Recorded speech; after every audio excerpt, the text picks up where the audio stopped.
नमस्कार मित्रों, अनंत कथा सागर चैनल में मैं डॉक्टर आदित्य पाराशरी आपके सामने फिर उपस्थित हूँ।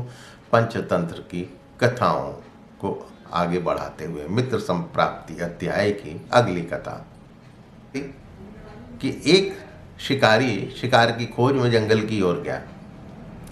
जाते जाते उसे वन में काले अंजन के पहाड़ जैसा काला बड़ा सूअर दिखाई दिया।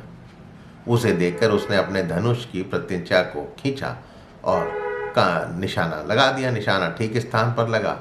सूअर घायल होकर शिकारी की ओर दौड़ा। शिकारी भी तीखे दांतों वाले सूअर के हमले से गिरकर घायल हो गया। पेट फट गया। शिकारी और शिकार दोनों का अंत हो गया। इस बीच एक भटकता हुआ भूख से तड़पता गीदड़ वहां पर आ निकला। उसने सूअर और शिकारी दोनों को मरा देखकर ये सोचने लगा, आज तो विधाता ने हमारे लिए एक बहुत अच्छा भोजन दे दिया है। कई बार बगैर किसी कार्य करे हुए भी अच्छा भोजन मिल जाता है। इसे पूर्व जन्मों का फल ही कहना चाहिए। ये सोचकर वो मृत लाशों के पास जाकर पहले छोटी चीज़ें खाने लगा। फिर उसे याद आया कि अपने धन का उपयोग मनुष्य को धीरे धीरे ही करना चाहिए। इसका प्रयोग रसायन के प्रयोग की तरह करना ही उचित है। इस तरह से अल्प धन भी बहुत साल तक काम देता है। अतः मैं इसका भोग इस रीति से करूंगा कि बहुत दिन तक इसके उपयोग से मेरी प्राण यात्रा चलती रहे। अब देखिए कि आज के संदर्भ में ये बात कितनी उचित है। ये सोचकर उसने निश्चय किया कि पहले धनुष की डोरी को खाएगा। उस समय धनुष की प्रत्यंचा चढ़ी हुई थी। उसके डोरी कमान के दोनों सिरों पर कसकर बंधी हुई थी। गीदड़ ने डोरी को मुख में लेकर चबाया। चबाते ही वो डोरी बड़े वेग से टूट गई और धनुष के कोने का एक सिरा उसके माथे को भेद कर ऊपर निकल आया, मानो माथे पर शिखा निकल आई हो। इस प्रकार घायल होकर वो गीदड़ वहीं मर गया। ब्राह्मण ने कहा, इसीलिए मैं कहता हूं कि अतिशय लोभ से माथे पर शिखा हो जाती है। ब्राह्मणी ने ब्राह्मण की एक कहानी सुनने के बाद कहा, यदि यही बात है तो मेरे घर में थोड़े से तिल पड़े हैं, उनका शोधन करके कूट छाँट कर अतिथि को खिला देती हूँ। ब्राह्मण उसकी बात से संतुष्ट होकर भिक्षा के लिए दूसरे गांव की ओर चल दिया। ब्राह्मणी ने भी अपने वचनानुसार पड़े हुए तिलों को छाँटना शुरू कर दिया। छाँट पहुँचकर जब उसने तिलों को सुखाने के लिए धूप में फैलाए तो एक कुत्ते ने उन तिलों पर टट्टी पेशाब कर दिया। ब्राह्मणी बड़ी चिंता में पड़ गई। यही तिल थे जिन्हें पकाकर उसने अतिथि को भोजन देना था। बहुत विचार के बाद उसने सोचा, अगर वो इन शोधित तिलों के बदले अशोधित तिल मांगेगी तो कोई भी दे देगा। इससे इसके खराब होने का किसी को पता नहीं लगेगा। ये सोचकर उन तिलों को छाछ में रखकर वो घर घर घूमने लगी और कहने लगी, कोई इन छटे हुए तिलों के स्थान पर बगैर छटे हुए तिल मेरे को दे दे। मतलब साफ करे हुए तिलों के बदले में बगैर साफ करे हुए तिल मुझे दे दे। अचानक हुआ ये कि जिस घर में भिक्षा के लिए गया था उसी घर में वो भी तिलों को बेचने पहुंच गई और कहने लगी कि बिना छाटे हुए तिलों के स्थान पर छटे हुए तिलों को ले लो। इस प्रकार उस घर की गृह पत्नी जब ये सौदा करने जा रही थी तब उस लड़के ने जो अर्थशास्त्र पढ़ा हुआ था वो उसने कहा, माता इन तिलों को मत लो।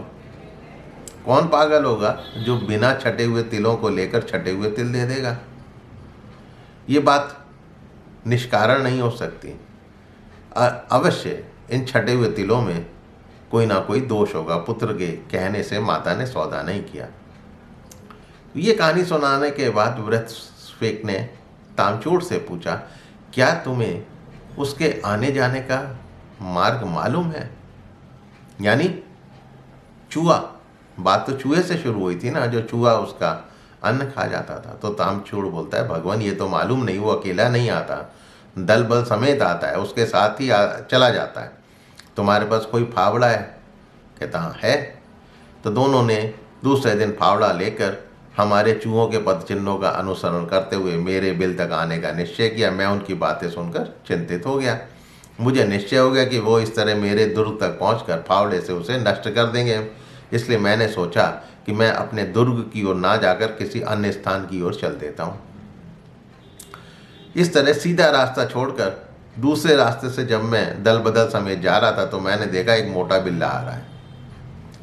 बिल्ला चूहों की मंडली लेकर उस पर टूट पड़ा। बहुत से चूहे मारे गए, बहुत से घायल हुए। एक भी चूहा ऐसा ना था जो लहूलुहान ना हुआ हो। उन सब ने इस विपत्ति का कारण मुझे ही माना और मैं ही उन्हें असली रास्ते के स्थान पर दूसरे रास्ते से ले जा रहा था। बाद में उन्होंने मेरा साथ छोड़ दिया, वो सब पुराने दुर्ग में चले गए। इस बीच वृषस्वित और तामचूड़ भी फावड़ा समेत दुर्ग तक पहुंच गए। वहां पहुंचकर उन्होंने दुर्ग को खोदना शुरू कर दिया। खोदते खोदते उनके हाथ वो खजाना लग गया जिसकी गर्मी से मैं बंदर और बिल्ली से भी अधिक उछल सकता था। खजाना लेकर दोनों ब्राह्मण मंदिर को लौट आए और मैं जब अपने दुर्ग में गया तो उसे उजड़ा देखकर मेरा दिल बैठ गया। उसकी अवस्था देखकर मुझसे रहा नहीं जाता था। मैं सोचने लगा क्या करूं, कहाँ जाऊं, मेरे मन को कहाँ शांति मिलेगी।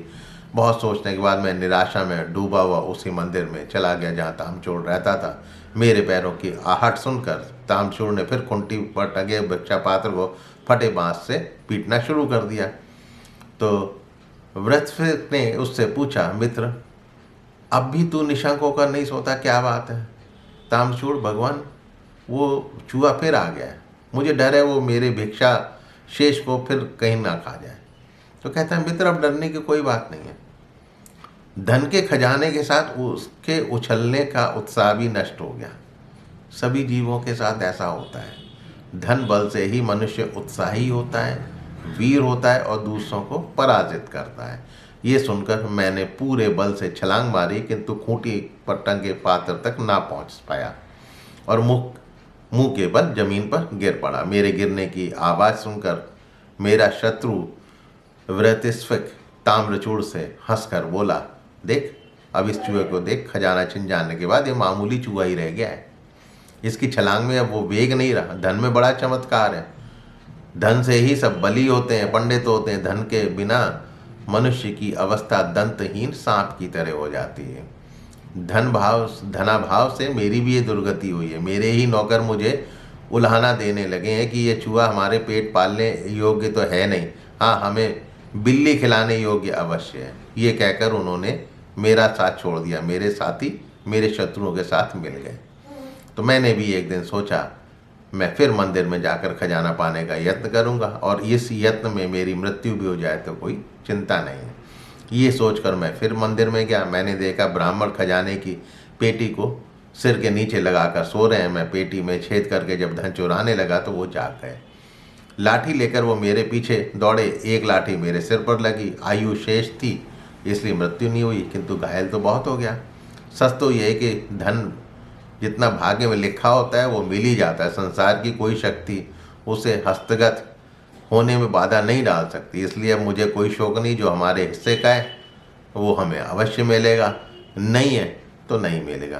तो इतनी कथा कहने के बाद हिरण्यक ने कहा कि भाई इसीलिए अब मुझे वैराग्य हो गया और इसीलिए मैं लघु पतनक की पीठ पर चढ़कर यहाँ पर आ गया हूँ। तो मंत्रक ने उसे आश्वासन देते हुए कहा, मित्र नष्ट हुए धन की चिंता मत करो। जवानी और धन का उपयोग क्षणिक ही होता है। पहले धन के अर्जन में दुख है, फिर उसके संरक्षण में दुख, और जितने कष्टों से मनुष्य धन का संचय करता है उसके शतांश कष्टों से भी यदि वो धर्म का संचय करे तो उसे मोक्ष प्राप्ति हो जाए। विदेश प्रवास का भी दुख मत करो। व्यवसायी के लिए कोई स्थान दूर नहीं होता, विद्वान के लिए कोई विदेश नहीं है और प्रियवादी के लिए कोई पराया नहीं है। इसके अतिरिक्त धन कमाना तो भाग्य की बात है। भाग्य ना हो तो संचित धन भी नष्ट हो जाता है। अभागा आदमी अर्थोपार्जन करके भी उसका भोग नहीं कर पाता है, जैसे मूर्ख सोमिलक नहीं कर पाया था। हिरण्यक ने पूछा, कैसे? तब मंत्रक ने आगे सोमिलक की कथा सुनानी शुरू कर दी।